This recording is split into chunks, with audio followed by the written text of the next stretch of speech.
Hello, thank you, committee chairs, for allowing me to speak. My name is Tamik Kirkland.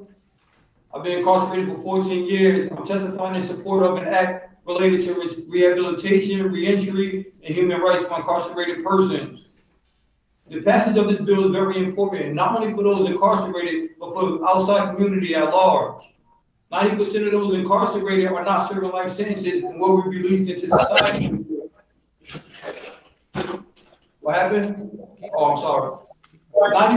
90% of those incarcerated are not serving life sentences and will be released into society one day. And even some of those that are serving life sentences may be released into society. The use of solitary confinement and the lack of programming has been returning incarcerated citizens to their communities in a worse stage than when they were inside the prison system.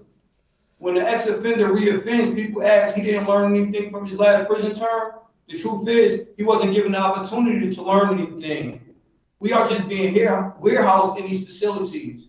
I've had to fight tooth and nail to get into every program that I've been able to attend during my incarceration.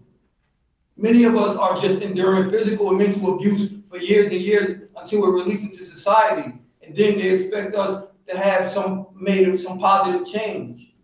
On a good day in general population, it looks like 3 hours, 3.5 hours up out of your cell time with nothing to do. There's not many effective programs, and many of us are denied access to these programs that are available. Gym and yard is often canceled. Access to the law library is extremely limited, and that's for general population. But when you go to the north side, the gray side of the institution, it's even worse, where they only allow 2 hours and 15 minutes out on the best day.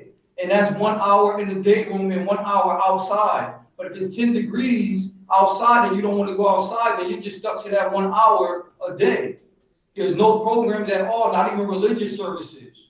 There's no gym, no yard, no library, anything. And people serve years in that side of the prison until they release to society. There's nothing good that could come out of that. The DOC by itself cannot be expected to work on a rehabilitation and reentry of its incarcerated citizens because reducing recidivism is counterproductive to the DOC's existence. They got more incentives by not giving us programs than by giving them to us. So they make it almost impossible for us to get into these programs. In order for a real change in the community, it is important for you legislators to pass legislation that orders the DOC to provide those incarcerated with the tools that's needed for a successful reentry into the community. And those tools are listed in Bill S 1493 and H 2325.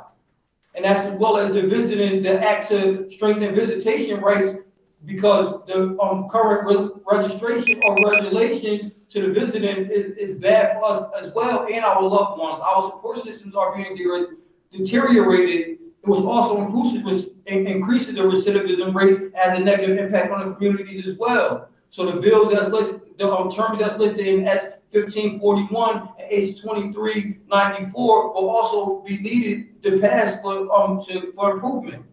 Thank you. Thank you very much for your testimony. Committee members? Thank you. Just Representative Arriaga.